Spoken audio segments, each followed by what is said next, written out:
Hola mis hermanos, Dios me los bendiga. Estamos en la parte número 2 de la lección 3. Estamos en la lección 3, parte 2, ¿verdad? Tuvimos que hacer el video así, mejor, porque así no se aburren de estar viendo un mismo video por 2, 3 horas, ¿verdad? Es mejor siempre hacerlo por así para que la gente, hay mucha gente que en vez de me dicen, hermano Benjamín, estos temas son demasiado largos, me da sueño en vez, no es que, no, pero son interesantes porque yo he visto temas que son muy interesantes y son muy largos. No voy a hablar mucho porque quiero comenzar con la oración, ¿verdad? Siempre comienzo con un himno, pero realmente, como es largo el tema, me voy a apresurar, ¿verdad? Oremos, Padre nuestro que está en el cielo, santificado sea tu santo nombre. Te damos las gracias por este día. Vamos a seguir adelante con la lección 3, parte 2, Padre Santo, que seas tu Santo Espíritu que nos conduzca siempre con tu palabra. En el nombre de Cristo Jesús te lo pedimos. Amén. ¿Ok? Vamos con la parte número 2 de la lección 3. Hemos analizado ya casi casi el tema, ¿verdad? Hablamos de las hambres, de los falsos cristos y todo eso. Ahora vamos a seguir con el tema. Vamos a estar analizando ahora ayudados por el Espíritu Santo, porque supuestamente el pueblo de Dios va a ser perseguido y van a echar la culpa al pueblo de Dios y todo eso, y todo eso va a pasar también en estos tiempos. Antes de la destrucción de Jerusalén hubo persecución del pueblo de Dios, hubo falsos cristos, hubo hambres, pestilencias, terremotos también. Ahora vamos a estar estudiando ahorita ayudados por el Espíritu Santo. Vamos a estar analizando ese pequeño análisis ahorita. Sigamos con el tema, lección 3, parte 2 de Mateo 24, las señales del fin. Lección 3, parte 2. Marcos 13:11. En Marcos 13:11 el Espíritu Santo ayudó a los seguidores de Jesús cuando testificaban. ¿Ok? ¿Quién ayudaba a los seguidores de Jesús? El Espíritu Santo. El Espíritu Santo ayudó a los seguidores de Jesús cuando testificaban. Pero cuando os trajeren para entregaros, no os preocupéis a por qué habéis de decir, ni penséis sino lo que os fuere dado en aquella hora, eso hablar, porque no sois vosotros los que habléis, sino el Espíritu Santo. No, aquí está claro la palabra de Dios. Nosotros los cristianos estudiamos siempre la Biblia, ¿verdad? La palabra de Dios, y siempre el Espíritu Santo va a utilizar nuestro estudio y nos va a revelar más su palabra con abundancia y sabiduría, más de lo que ya sabemos hoy en día, cuando recibamos la lluvia tardía. ¿Verdad? Cuando vengan esas leyes dominicales, las persecuciones y todo eso, vamos a ser vamos a recibir el poder del Espíritu Santo, otro Pentecostés, y no nos vamos a preocupar por lo que vamos a decir. El Espíritu Santo va a usar y nos va a inspirar y nos va a dar palabra que nosotros ya hemos estudiado y con más ampliedad. Ahora bien, Lucas 21, 14, 15, Dios dio sabiduría que los enemigos no podían contradecir, dice aquí. ¿Verdad? Lucas 21, 14 y 15, Dios dio sabiduría que, que los amigos no podían contradecir. Proponer en vuestros corazones no pensar antes como habéis de responder en vuestra defensa, porque yo os daré palabra y sabiduría, la cual no podrán resistir ni contradecir todos los que se opongan. ¿Ok? Está hablando de falsas enseñanzas y todo. Cuando nos lleven hacia los magistrados, vamos a hablar verdades que no se van a poder contradecir. Más bien, ellos aceptan la enseñanza o se enojan con nosotros y ya sabes lo que pasa. Nos ponen el descanso. Tremendo. Ahora bien, sigamos. Ahora ya analizamos que el Espíritu Santo nos va a ayudar en estos tiempos del fin, ¿verdad? Y también Esto se cumplió en el tiempo de los apóstoles, antes de la destrucción de Jerusalén. Eran unas partes de las señales del, del fin de la destrucción de Jerusalén, en aquel tiempo. Ahora bien, y lo mismo se puede aplicar para el tiempo moderno.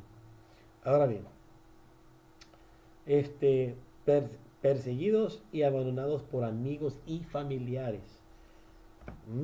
Marcos 13:12, los discípulos de Jesús fueron traicionados por sus propios familiares y el hermano entregó a la muerte al hermano y el padre al hijo y se levantarán los hijos contra los padres y los matarán.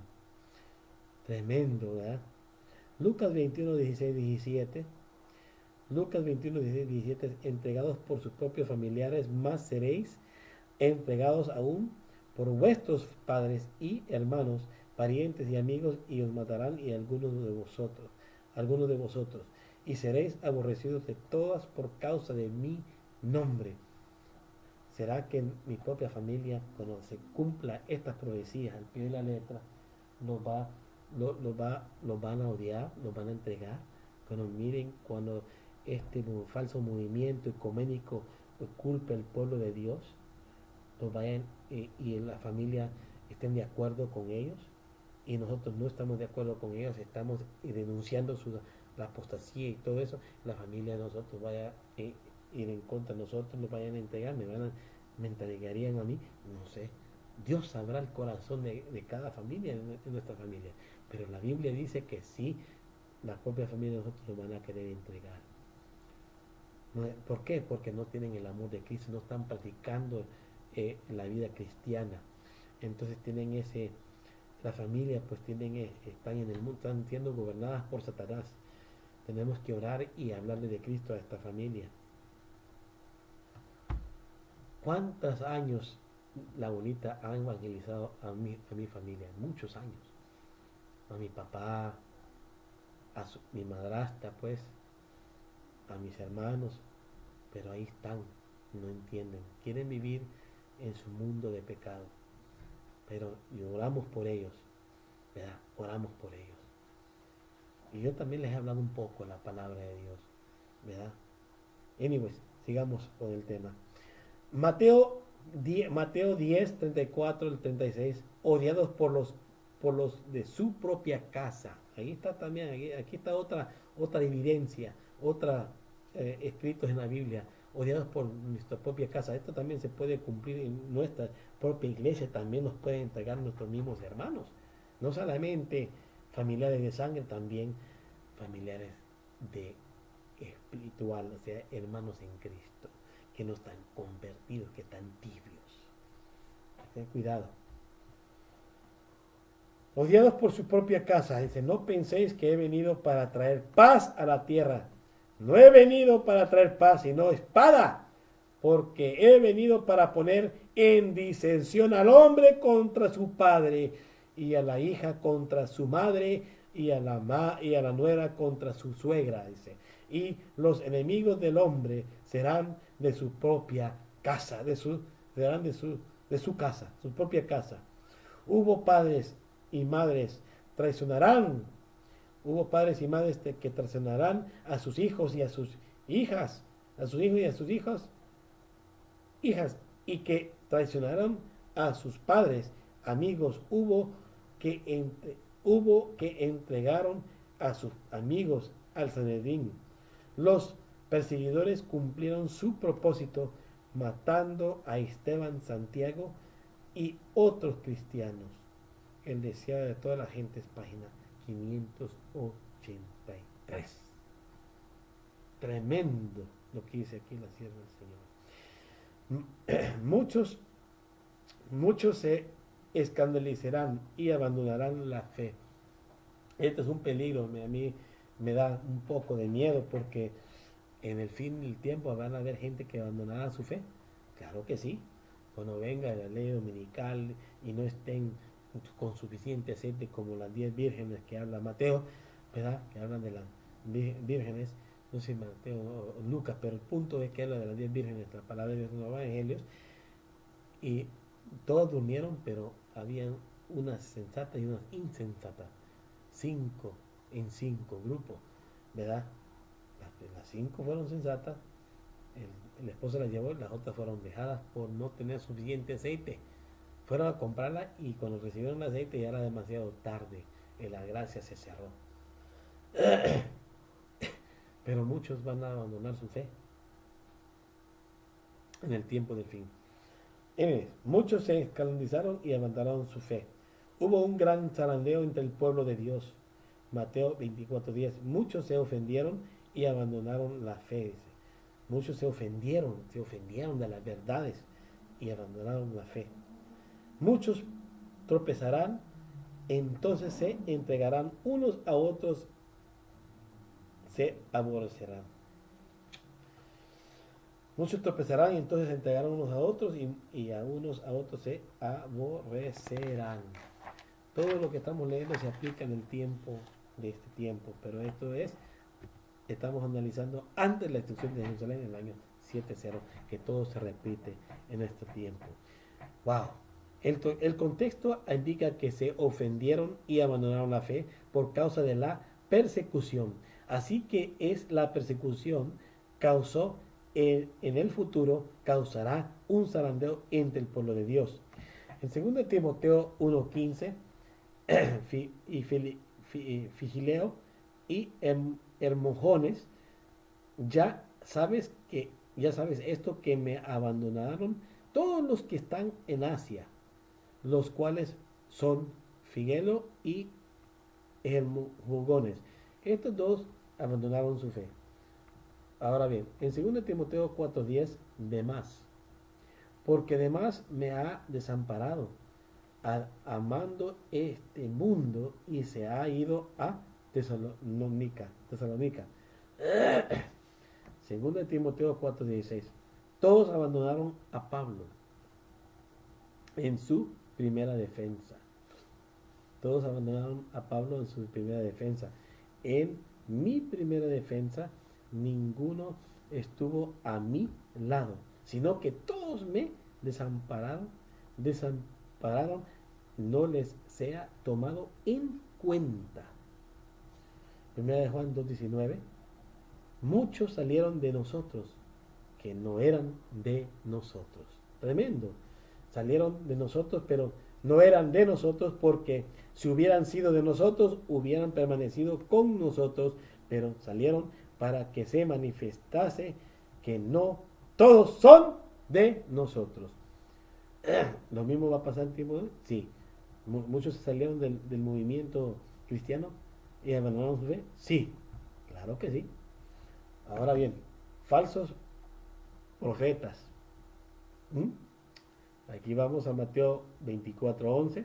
Muchos falsos profetas. Y muchos falsos profetas se levantarán y engañarán a muchos.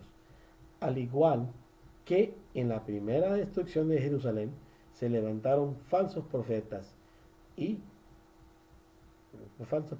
que dijeron paz, paz, y afirmaron que los que proclaman el mensaje de advertencia eran alarmistas. Hoy se está cumpliendo esto, me cae.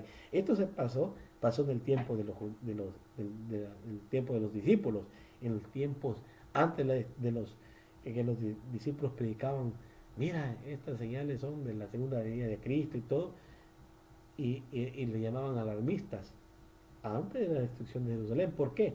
Estos cristianos que estamos hablando aquí pensaban que iban a volver a ver a su Mesías, creían que Cristo iba a venir en sus tiempos, cuando realmente Pablo después más adelante le enseña y dice que no debe ser así, sino que cuando pereciera el hombre de pecado y la apostasía, el hombre de pecado, el hombre de perdición, es cuando iba a venir Cristo. Pero el punto es de que muchos creyeron que iban a ver a Cristo por las señales que estaban ocurriendo antes de la destrucción de Jerusalén. Por eso es de que llamaban a muchos de estas personas, nuestros hermanos, alarmistas. En este tiempo moderno, si predicamos el mensaje de los 3 ángeles muy fuerte, los llaman alarmistas, extremistas, ¿verdad? Todo eso.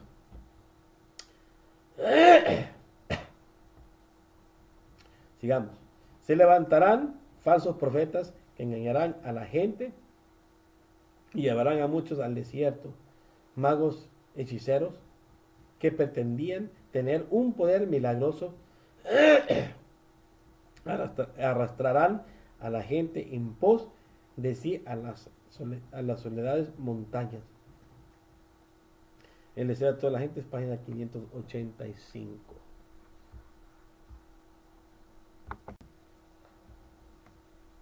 Pues sí, entonces el deseo de página 585, ¿verdad? Muchos profetas se van a levantar. ¿Hay falsos profetas hoy en día? Claro que sí, hay muchos. Pero ahorita vamos a analizar aquí lo que pasó. Ok. Los líderes espirituales sobornaron a falsos profetas para que proclamaran que el pueblo debía esperar la salvación de Dios, aunque ya el templo estaba citado por las legiones romanas. Hasta el fin de las multitudes creyeron firmemente que el Todopoderoso intervendría para derrotar a sus adversarios. El conflicto de los siglos, página 28. Josefo añadió su testimonio.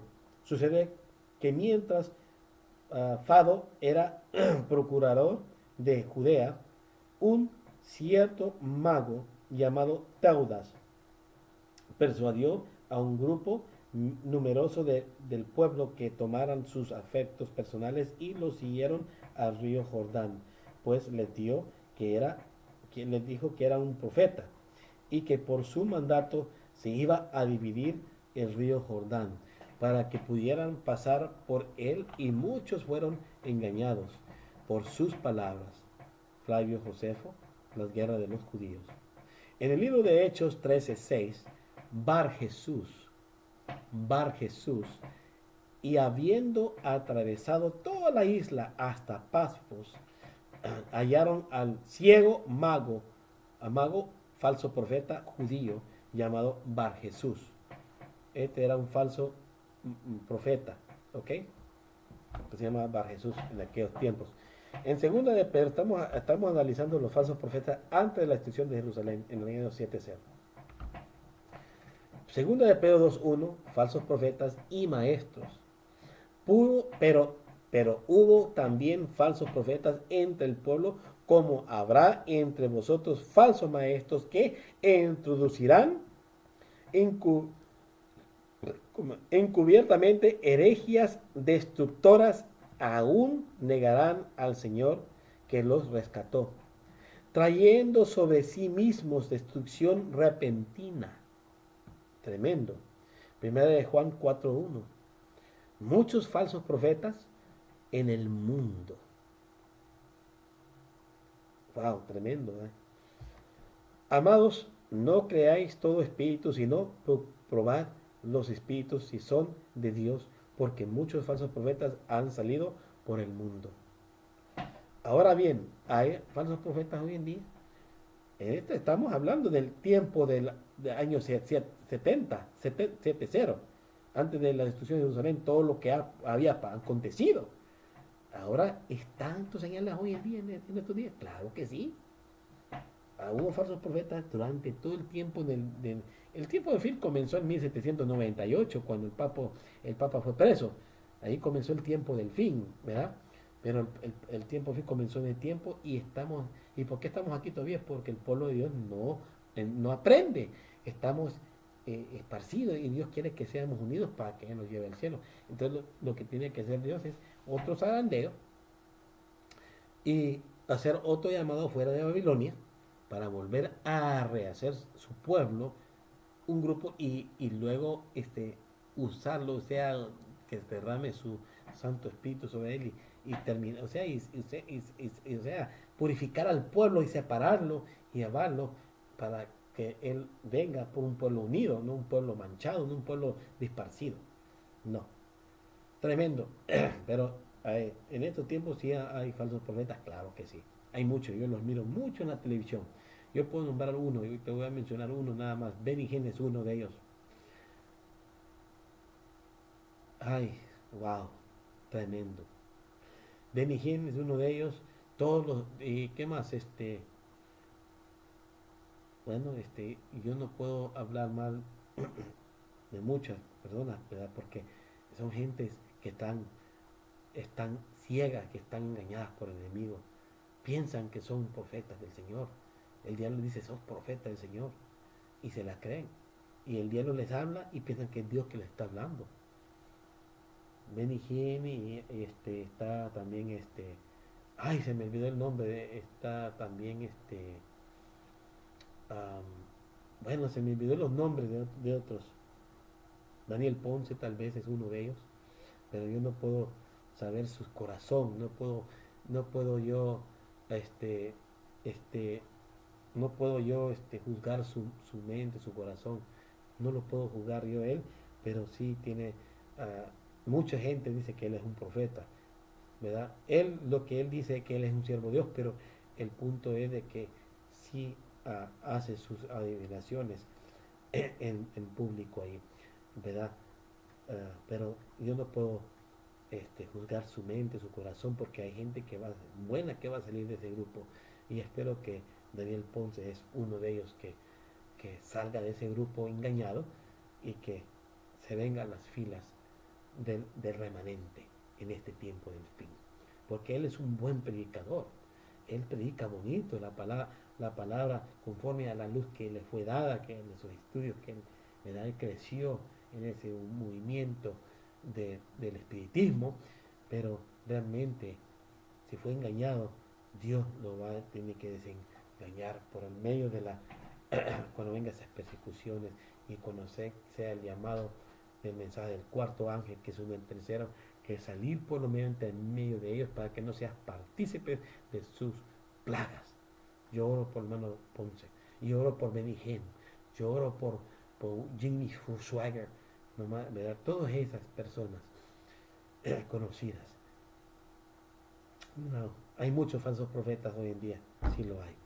Pero sigamos, vamos a regresar al tema de antes de la destrucción de Jerusalén en el año 7-0, porque son las mismas señales que están ocurriendo, que pasaron en aquel tiempo, ¿verdad? Ahora, la transgresión de la ley de Dios. La transgresión de la ley de Dios antes de la destrucción de Jerusalén. Mateo 24, 11 y 12 transgredieron la ley de Dios. ¿Ok? Muchos falsos profetas se levantaron y engañaron a muchos. Y por haberse multiplicado la maldad, el amor de muchos se enfriará. Se enfriará. En aquel tiempo se enfrió. Claro que sí.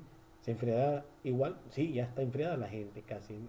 Y está hablando de su pueblo, dentro de la iglesia. Hay mucho enfriamiento dentro de esta iglesia, pero hay mucha gente que todavía ama al Señor y todavía tiene ese amor, ¿verdad? Hay que notar algo de esto. El primer amor tiene que haber existido para que se pudiera enfriar. ¿Qué es lo que hace que el amor se enfríe? ¿Qué es? La transgresión de la ley, la palabra maldad. El versículo 12 se podría traducir transgresión de la ley. Es la misma palabra griega anónimas que se traduce en 1 de Juan 3:4, transgresión de la ley. En Mateo 7, 21, 23, Jesús se refirió a personas que profesaran su nombre, pero serían obradores de anomías, transgresores de la ley. La persona que se enfriara es un cristiano que profesa ser hijo de Dios o profesa ser seguidor de Cristo. En la iglesia de nosotros se han enfriado muchas personas. El amor de muchos se enfriará. Eso es que causa un zarandeo al pueblo de Dios. Eso es lo que causa, ¿verdad? Porque hay mucho. En vez de no nos preocupamos por nuestros hermanos. Bueno, yo sí me preocupo por mis hermanitos, ¿verdad? Yo oro por ellos y todo. Y cuando no llegan a la iglesia, yo quiero investigar por qué no llegaron. Yo llamo por teléfono. Pero hay muchos hermanos que no nos hablan. Yo no fui a la iglesia sábado y solamente he hablado con unos cuantos. Los demás ni siquiera me han hablado. Oye, Benjamín, ¿por qué no llegaste? ¿Verdad? Es un ejemplo que estoy dando. Ahí está, el amor está enfriado. Ahí está. No hay amor entre la hermandad. Esa unidad que debe de haber. Ahí está. ¿Se cumplió la palabra en ese tiempo? Sí. ¿Se cumplió en el tiempo de Jesús? En el tiempo antes de la ascensión de Jerusalén, también. Todo lo que estamos leyendo se está cumpliendo en pie de la letra enfrente de nuestras narices hoy en día. Pero esto también se cumplió antes. Y estamos viendo una repetición. Ahora bien, todo esto viene por la transgresión de las leyes de Dios. Hay algunas personas dentro de nuestra iglesia que no guardan bien los mandamientos de Dios. Hay de todo en la iglesia, trigo y cizaña, ya dije. El trigo guarda los mandamientos de Dios, se preocupa por su hermano, predica la verdad presente con gozo y alegría. Y los otros nada más van a sentarse, tirarse pedos en las bancas y hablando chismes, hablando mal del hermano, hablando mal de los pastores. Esas son las personas que tenemos que tener cuidado y apartado de esas personas. Amén. Anyways, llamado a la perseverancia. La perseverancia quiere decir paciencia. ¿Ok? Llamado a la perseverancia. Mateo 24:13. Jesús instó a sus seguidores a perseverar la fe. Mas el que persevere hasta el fin, este será salvo. ¿Ok? Esa es la nota. Ahora bien, esa es la nota clave. Notemos algo. Es importante tomar en cuenta el contexto de este versículo. Hay tres cosas en el contexto anterior que amenazaron la perseverancia, persecución por familiares, engaños y de falsos profetas, el enfriamiento del amor por causa de la transgresión de la ley. Aquellos que perseveraran hasta el fin no caerían ni por persecución, ni por engaño, ni por el enfriamiento del amor. Si hay enfriamiento de amor, nosotros no nos debe de importar. Si hay un hermano no se preocupa por mí, ¿por qué? Yo tengo que estar en los ojos puestos en Cristo Jesús. Si yo soy un verdadero cristiano, tenemos que nosotros permanecer firmes, sea que nuestro hermano no nos quiera o no nos quiera, eso no nos tiene que mover. Tenemos que tener nosotros tenemos que estar, esta es la piedra y aquí, esta es la piedra. Este soy yo. Y yo tengo que estar encima de la piedra. Véngalo, no debo caerme en la piedra. Aquí estoy. Bien, lo estoy viendo. Bien, esta piedra. Bien, esta lucha. Pero aquí tenemos que estar sobre la piedra que es Cristo. Jesús es la piedra. Sigamos leyendo. En Lucas 21:19 es paciencia. Perseverancia y paciencia es la misma cosa. Con vuestra paciencia ganaréis vuestras almas. Amén. Amén. Notemos algo. Veamos también Santiago 1:3, a donde dice que cuando nuestra fe es probada, el resultado es la paciencia. En Apocalipsis, la palabra paciencia se usa en el contexto de perseverancia en medio de la persecución final.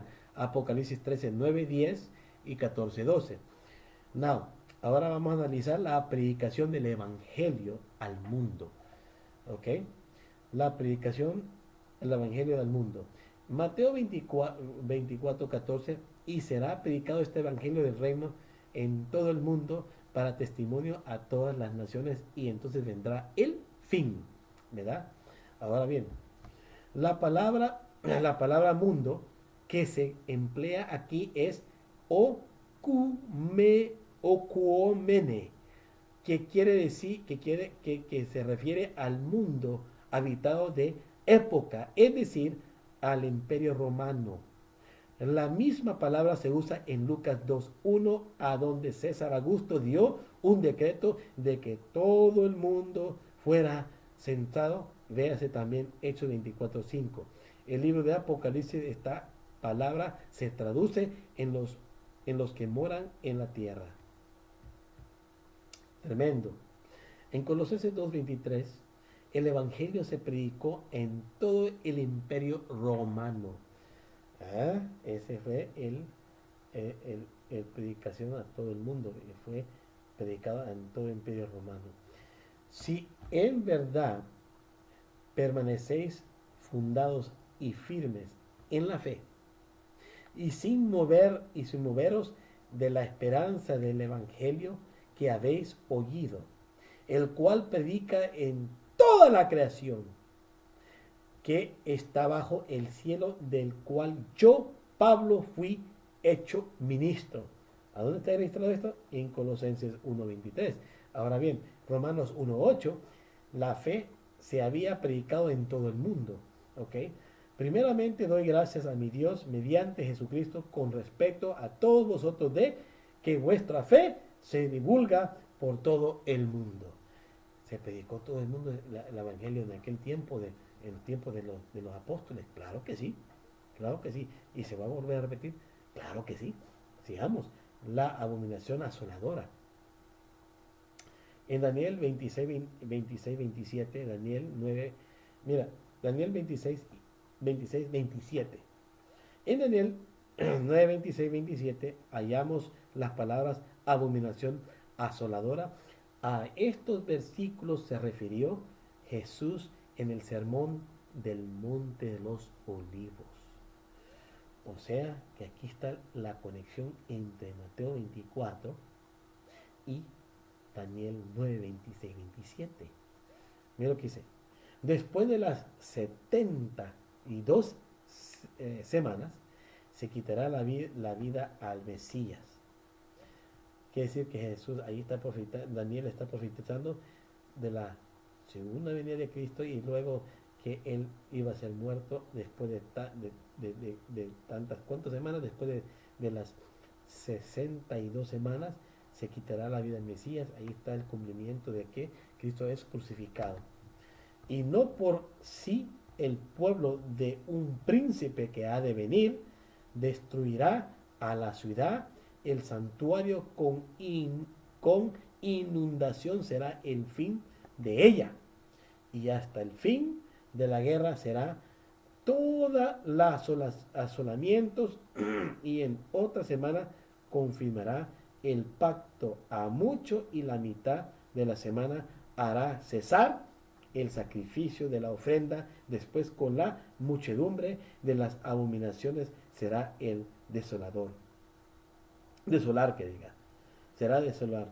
Y esto hasta una entera consumación y derramarse la ya determinada sobre el pueblo asolado.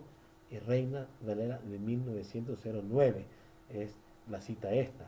Ahora bien, esto es lo que estaba profetizado Daniel, lo que iba a pasar con Jesús. Estaba profetizando, Daniel profetizó que Jesús iba a ser muerto después de las 62 semanas. ¿Verdad? Ahora bien, en Mateo 23, 38, cuando Jesús salió del templo judío, por última vez el templo quedó desierto. He aquí vuestra casa es dejada desierta. Mateo 24, 15. Este es el cumplimiento de Daniel 9, 26 y 27. ¿Ok? Ahora, Mateo 24, 15. Por tanto, cuando veáis en el lugar santo la abominación desoladora que habló el profeta Daniel, el que lea entienda. Ahí es el cumplimiento. Mateo 24, 15 es el cumplimiento de Daniel 9, 26 y 27. Se cumplió en el tiempo de Jesús, ¿verdad? Por eso dice Mateo 24, 15, cumplimiento de Daniel 9, 26, 27. ¿Verdad? Now, este es el lugar santo. Cuando miréis, ahora sigamos leyendo, por cuanto veáis el lugar santo, la abominación desoladora que habló el profeta Daniel, el que lea entienda. Now, notemos algo. 3 puntos cruciales en Mateo 24, 15. Número uno, la abominación era algo que la gente dentro de la ciudad podía ver, pues al verla debían huir, o sea, es señal de salir inmediatamente. Número 2, abominación se colocó en el lugar santo, fuera de los muros. ¿Ok? Su lugar santo era afuera de Jerusalén, afuera de los muros de la ciudad de Jerusalén, no adentro. Aquí muchos que han agarrado versículos le han dado una mala interpretación en los movimientos pentecostales y los bautistas. No entienden estas cosas, ¿verdad? Pero hay movimientos que sí lo entienden, pero no más que están errados en los mandamientos de Dios.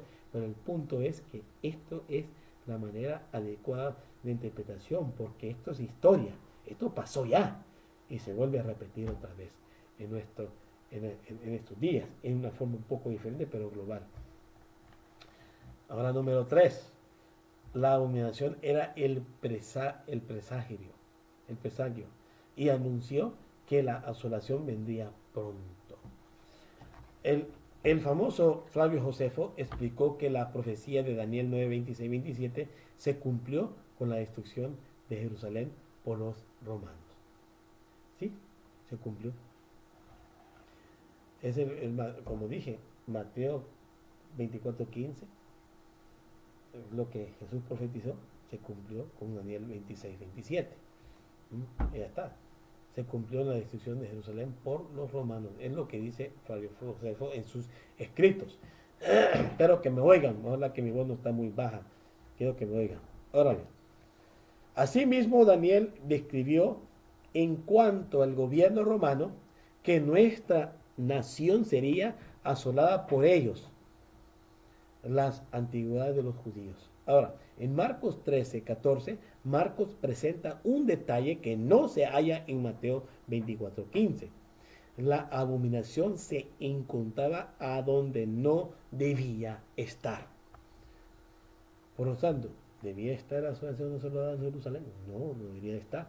Por eso es que dice que no debía estar. Ahora bien, pero cuando veáis la abominación desoladora que habló el profeta Daniel, puesta donde no debe estar, el que le entienda. Entonces los que estén en Judea huyen a los montes. Now, en Lucas 21:20, en la aplicación histórica, Lucas afirma explícitamente que la abominación constaba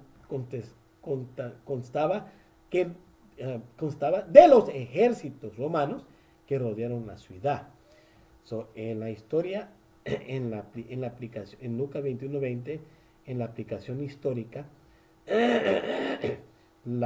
Lucas afirma explícitamente que la abominación constaba de los ejércitos romanos que rodearon la ciudad.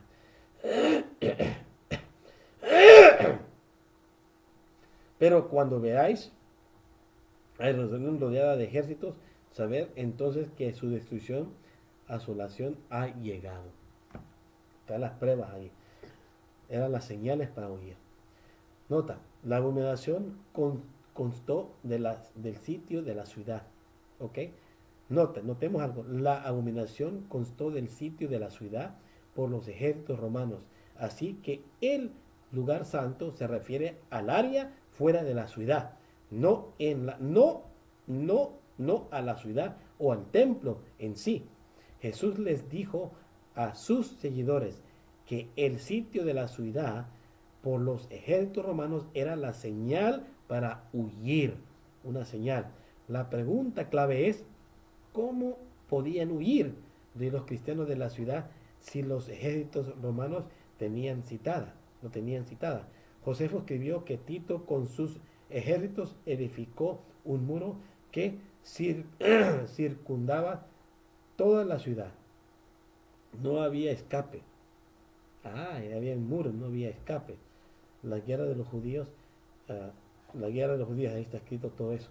Ahora bien, la ciudad de Jerusalén tenía unas puertas grandes, mantenían abiertas, entraban y salían de la ciudad de Jerusalén, y alrededor de la ciudad había muros. Así, date cuenta que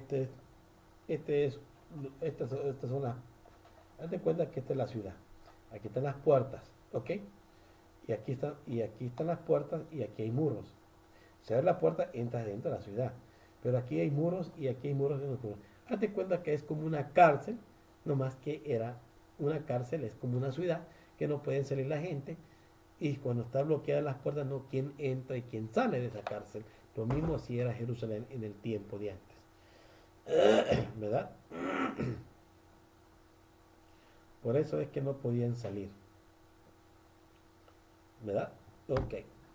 Rodeado de ejército de destrucción. Ok. Está bien. En Lucas, la ciudad. No había escape. Ok. En Lucas 19, 41, 44, la apostasía nacional llevó a la ruina nacional. ¿Ok? Y cuando llegó cerca de la ciudad, al verla, lloró sobre ella, diciendo, o si también tú conocieses a lo menos en tu día lo que es para tu paz, mas ahora está encubierto de tus ojos, porque vendrán días sobre ti cuando tus enemigos te rodearán con vallado y te situarían por todas partes, estrecharán, te estrecharán. Y 42 dice, y te derribarán a la tierra a tus hijos dentro de ti, y no dejarán en ti piedra sobre piedra por cuanto no conociste el tiempo de su visitación. Tan pronto como los estandartes de ejército romano idólatra fuesen clavados en el suelo sagrado, se extendían varios estadios más allá de los muros. Los creyentes en Cristo debían huir a un lugar seguro y al ver la señal preventiva, todos los que quisieron escapar debían hacerlo sin tardar, tanto en tierra de Judea como en la propia ciudad de Jerusalén. El aviso de la fuga debía ser aprovechado en el acto. Todo el que se hallase en aquel instante en el tejado de su casa no debía entrar en ella ni para tomar consigo a los más valiosos tesoros. Los que trabajaron en el campo, en los viñedos, no debían perder tiempo en volver por las túnicas. No debían de volver a recoger sus cosas que se hubiesen que se hubiesen quitado para sobrellevar mejor el calor de la fauna del día. Todos debían marcharse sin tardar si no querían verse envueltos en la ruina general. Conflicto de los signos, página 25. Si la gente quería escapar de la destrucción, tenía que huir rápido, correr de ahí. Vámonos. No regresar, no hay que gastar tiempo. Cuando venga la ley dominical, hay que rápido salir, a prepararse, ir a predicar y ¿verdad? Hasta que se cierre el tiempo de la gracia. Cuando se cierre el tiempo de la gracia, cuando caen las plagas. Pero el punto es, esto ocurrió en el tiempo antes que se fuera a destruir la ciudad de Jerusalén. Qué tremendo. Ahora ven, ¿qué contenían los estandartes romanos? Elena, la hermana White, en el conflicto de los signos, página 39, dice así: Elena de White responde, el evangelio alcanzó hasta las regiones inaccesibles para las águilas de Roma. La palabra águilas mira, esta es una palabra clara, las águilas de Roma. ¿Ok? Now, vamos a ver cuánto nos falta. Ya nos falta poco para terminar, ¿verdad? Ahora bien, las águilas de Roma, el conflicto de los siglos, página 39. Ahora, el estandarte romano. Vamos a explicar lo que es el estandarte romano. Una insignia oficial. Now, los romanos ya habían adoptado unos símbolos de águilas, ¿verdad? Y habían unos estandartes, así, ¡pum! Estandartes, ¿verdad? Que usaban ellos, tenían ese símbolo de las águilas, ¿ok? Esa es la clave. Ahora, el águila era el insignia oficial que se encontraba en los estandartes del ejército romano que asoló a Jerusalén en el año 70.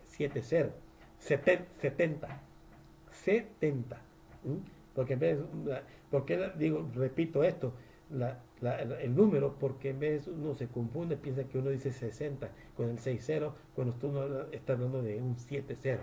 en el año 70. ¿Ok? Ahora bien, el águila era el señal oficial que se encontraba en los estandartes del ejército romano que asoló a Jerusalén en el año 70 después de Cristo.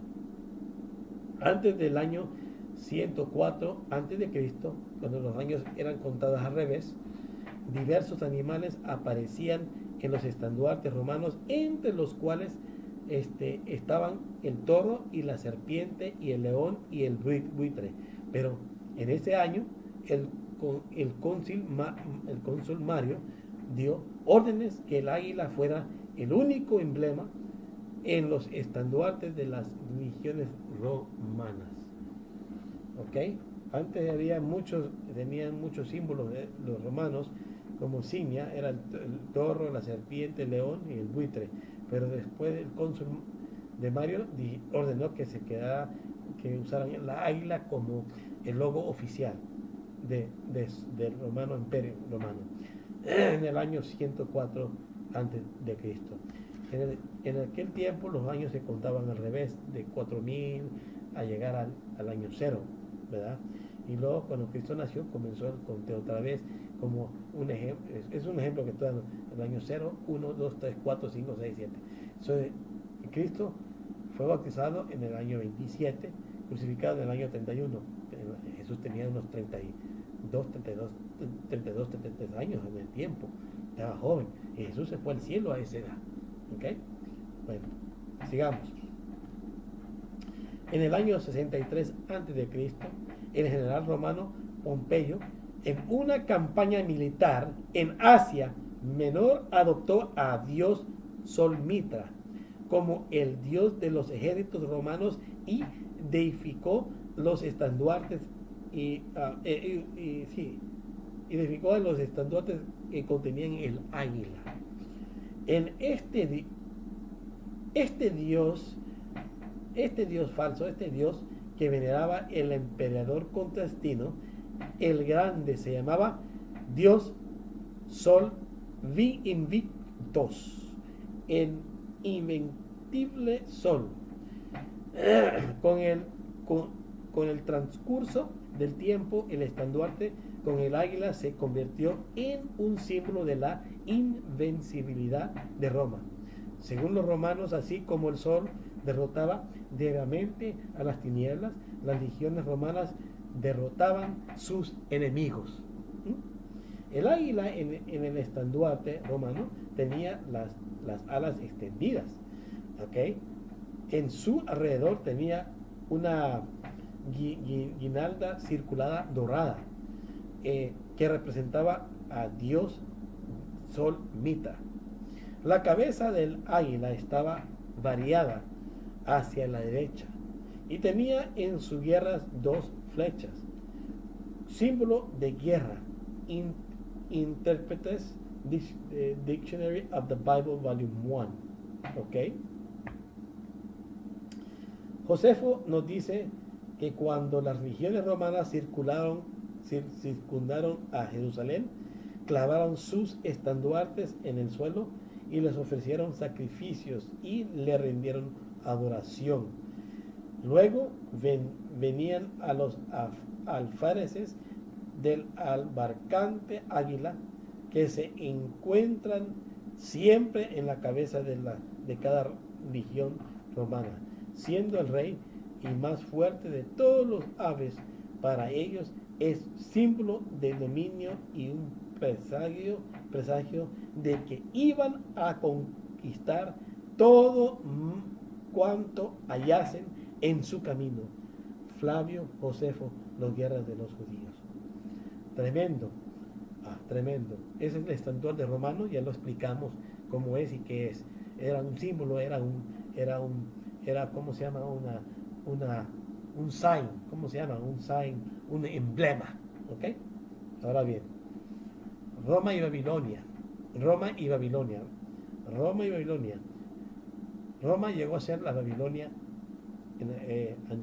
antigua, moderna en el tiempo de la destrucción de Jerusalén, ¿ok? Pero ahorita se llama Babilonia. La Babilonia vieja es es desde el tiempo de Daniel, ¿verdad? Donde cayó Babilonia y luego llegó Medio Persia y luego llegó los demás, imperios. Pero después llegó Roma. Al final, la cuarta bestia es Roma. Y aquí estamos, y esto es en la cuarta bestia del imperio romano. Ahora bien, Roma y Babilonia. La antigua Babilonia es la primera Babilonia que está en Daniel. La segunda antigua Babilonia es la romana. ¿Amén? Hay muchas Babilonias. Roma y Babilonia. 1 de Pedro 5:13. La iglesia que estaba en Babilonia, elegida juntamente con vosotros y Marcos, mi hijo, os saludan. Notemos algo. El apóstol Pedro se refirió a Roma con el nombre de Babilonia, al igual que las águilas vinieron a destruir a Jerusalén en el año 586 a.C. La nueva Babilonia, Roma, vino con sus águilas para destruir la misma ciudad en el año 70 después de Cristo. En el año 70. 70. Mateo 24:28. Jesús afirmó que a donde estaban los cadáveres, allí estarían también las águilas. Porque donde quiera que estuviera el cuerpo muerto, allí se juntarán las águilas. ¡Wow! ¡Qué tremendo! Ahora bien, ahora ya explicamos lo que es la Roma y Babilonia. Roma es Babilonia hoy en día. Y fue el imperio y ahora Babilonia otra vez. Sí, bueno, siempre ha sido Babilonia caída desde mucho tiempo. Cayó hace tiempo. Ahora bien, Roma y Babilonia. Es lo que quiero dar y punto. Ahora bien, una retirada inesperada y provisional. Cuando todo parecía indicar que la ciudad de Jerusalén iba a caer en manos del general Questo Galo, se retiró misteriosamente. Después de que los soldados romanos, al mando general Gestio Galo, hubieron rodeado la ciudad, abandonaron de pronto el sitio de una manera inesperada. Y cuando todo parecía favorecer un asalto inmediato, perdiera ya la esperanza de poder resistir al ataque, los sitiados estaban a punto de rendirse cuando el general romano se retiró sus fuerzas sin motivo aparente para ello. El conflicto de los siglos, página 29. Ahora bien, aquí es cuando se retira los soldados de Jerusalén, donde te acuerdas que era la señal, cuando iban a llegar los soldados de Jerusalén, esa era la señal para que ellos huyeran de la ciudad. Pero ¿cómo iban a huir si estaban allí? Pues aquí está la respuesta. Ellos se fueron. Se salieron y cuando se fueron es cuando pudo el pueblo de Dios salir de la ciudad. Mira lo que dice, sigamos. De repente se fueron aquí misteriosamente. Mira lo que dice aquí. Escribió Flavio Josefo, escribió: sin haber recibido de desgracia alguna y sin ninguna causa, en absoluto, el sitio se retiró de la ciudad. Flavio Josefo, la guerra de los judíos. Notemos algo.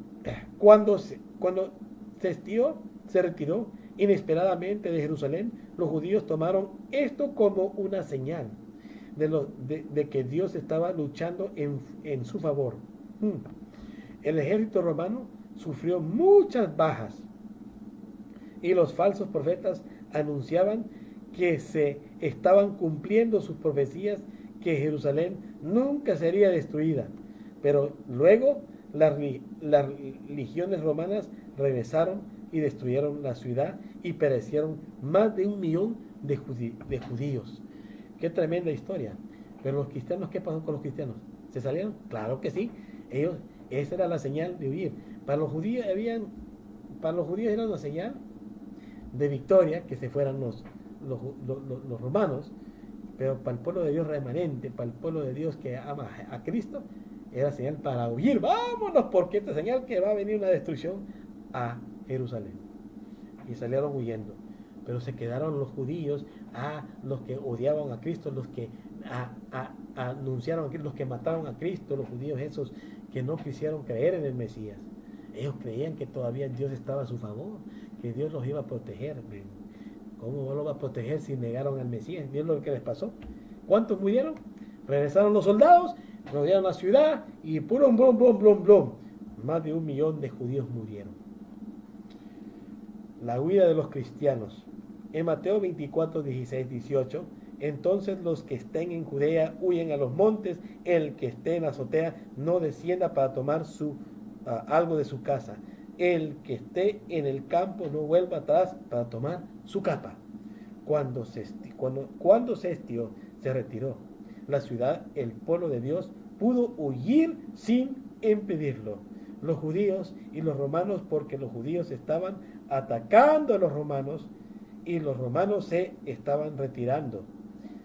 Now, la hermana White comenta en el conflicto de los siglos, página 29, dice así: el imperio, la misericordia providencial de Dios había dispuesto los acontecimientos para bien de los suyos.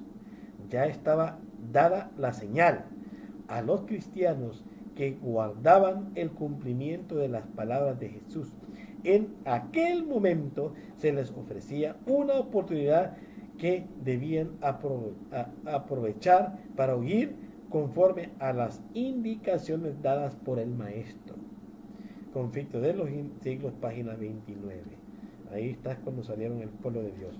Más adelante vinieron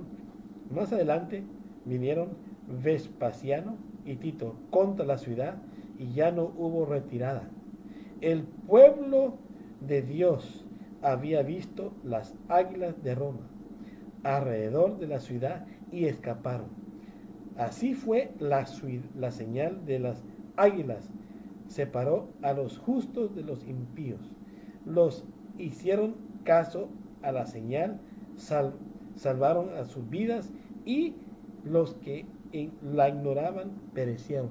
Son los que hicieron caso, no perecieron, salieron, obedecieron a Jesús, salvaron sus vidas, pero los que fueron, los que dijeron, esos extremistas y no hay que hacerles caso, ellos perecieron porque no quisieron creer. Y no quisieron creer y ignoraron y no. Mira que y los que ignoraron perecieron. Son los que ignoraron la advertencia, murieron todos dentro de la ciudad. Veremos en nuestra próxima lección. Veremos en nuestra próxima lección que al final de la historia Dios nuevamente dará una señal para que apartará a los justos de los impíos. El poder pensó que podía cambiar la ley como señal de su poder. Se aliará con los Estados Unidos para imponer ese cambio. Cuando el pueblo de Dios vea esta señal, huirán y todo el mundo quedará dividido en dos grupos. Es digno de notar que casi todos los que profesan servir a Dios perecieron en la destrucción de Jerusalén. El tiempo de angustia. Ahora vamos a analizar el tiempo de angustia. Los siguientes versículos en Mateo 24 indican que inmediatamente después de huir el pueblo de Dios vino el terrible tiempo de angustia. Josefo explicó que inmediatamente después de huir ahora bien, en los siguientes versículos Mateo 24 indica que inmediatamente después de huir el pueblo de Dios vino a un terrible tiempo de angustia. Josefo explicó que más de 1 millón de judíos perecieron de la destrucción de Jerusalén, pues fue durante la fiesta de los tabernáculos a donde se habían presentado judíos de todo el imperio romano, pero ni un solo cristiano pereció por ser obediente a Dios, a Cristo Jesús. Ni un solo cristiano pereció en la destrucción de Jerusalén, el conflicto de los siglos, página 29. También hubo un remanente fiel en los días de Ezequiel que fe perseverado de la destrucción general. En la antesala de la segunda destrucción de Jerusalén, la mayoría de los judíos ignoraron la señal porque rechazaron hacer caso a lo que había dicho Jesús 40 años antes. No estaban prestando atención a las señales de los tiempos. Aquellos que prestaron atención y huyeron, salvaron sus vidas. Tenemos que dar vista en las señales de los tiempos, hermanos. Tener puestos los ojos en las señales de los tiempos y cuando salir de las ciudades, cuando es indicado. Tienes que prepararte ahorita, hermano y hermana. Josefo describió en forma hiperbólica la mala fortuna de Jerusalén, las desgracias que han caído sobre todos los que han vivido desde la fundación del mundo. No se pueden comprobar con lo que sobrecayó a los judíos, con la guerra de los judíos en el Palacio 4. Jesús usó una expresión similar en Mateo 24 cuando dijo que la tribulación sería cual no se ha visto desde el principio del mundo. En Mateo 24:20, aquellos que vieron la señal huyeron observando el sábado. Mateo 24:20, aquellos que vieron la señal huyeron observando el sábado. Orad pues para que vuestra huida no sea en invierno ni en sábado. Aquí dice día de reposo. Déjeme explicarle algo de la Reina Valera de 1960. Antes decía sábado. La iglesia adventista respaldaba mucho, apoyaba mucho a sociedades bíblicas, hacían las que hacían las Biblias. Y por mucho tiempo ellos hacían Biblias que hablaban, en vez de decir día de reposo, día sábado. Pero hubo un tiempo de que las sociedades bíblicas cambiaron la interpretación del sábado, lo pusieron día de reposo y la iglesia protestó. Pero como hubiera protestado la iglesia, entonces los de sociedades bíblicas dijeron, mira, como usted está protestando, le vamos a poner un asterisco y abajo aquí vale a sábado en la interpretación del día de reposo. Quiere decir que alguien los compró a ellos, yo creo que fue el Vaticano, los compró a ellos para que les quitaran eso, para usar esa Biblia, para decir que el reposo es domingo. Pero lo que no se dan cuenta es de que lo que no tocaron es que cuando Jesús resucitó fue un día que se llama el primer día de la semana, que identifica el domingo, porque todos sabemos que Él murió un día viernes antes que se ocultara el sol, que era el sexto día de la semana, y cuando se ocultó el sol ya Jesús ya estaba muerto, ya estaba descansando, ya estaba reposando en un sueño temporal y fue resucitado en el primer día de la semana. Así es como se identifica que el séptimo día es sábado. Si el primer día de la semana es domingo, cuenta los días y llega, y qué día es el número sexto, el viernes, y el séptimo día es sábado. Así es como se estudia en esas Biblias ecuménicas, ¿verdad? Yo le llamo Biblia ecuménica porque le han quitado sábado y domingo, pero es solamente mi por decir, ¿verdad? Pero bueno, es buena Biblia, no creas que no, pero hay que saberla estudiar correctamente y saber qué es el día de reposo, qué es. Hay que hacer una investigación histórica de esa Biblia, porque todos guardaban el sábado en el tiempo de Jesús, y antes de Jesús los judíos guardaban el sábado.